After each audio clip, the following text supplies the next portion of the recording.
2025-26 শিক্ষাবর্ষ থেকে গুচ্ছ ভর্তি প্রক্রিয়ায় যুক্ত হতে পারে আরও 5 বিশ্ববিদ্যালয়। তাদের এক সপ্তাহের মধ্যে একাডেমিক কাউন্সিলে এ বিষয়ে সিদ্ধান্ত নিয়ে জানাতে অনুরোধ করেছে ইউজিসি।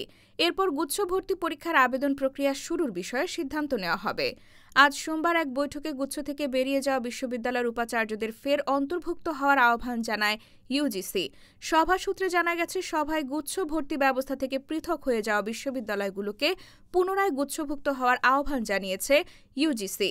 এ বিষয়ে সংশ্লিষ্ট বিশ্ববিদ্যালয়গুলোর উপাচার্যরা জানিয়েছেন, তারা বিষয়টি তাদের একাডেমিক কাউন্সিলে আলোচনা করবেন এবং শিগগিরই চূড়ান্ত সিদ্ধান্ত জানাবেন।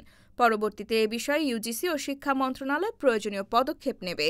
বিশ্ববিদ্যালয়গুলো হল জগন্নাথ বিশ্ববিদ্যালয়, খুলনা বিশ্ববিদ্যালয়, শাহজালাল বিজ্ঞান ও প্রযুক্তি বিশ্ববিদ্যালয়, হাজী দানেশ বিজ্ঞান ও প্রযুক্তি বিশ্ববিদ্যালয় ও কুমিল্লা বিশ্ববিদ্যালয়।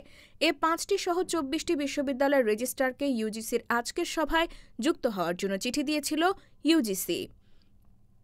সভা শেষে জবি-প্রবি উপাচার্য অধ্যাপক ড.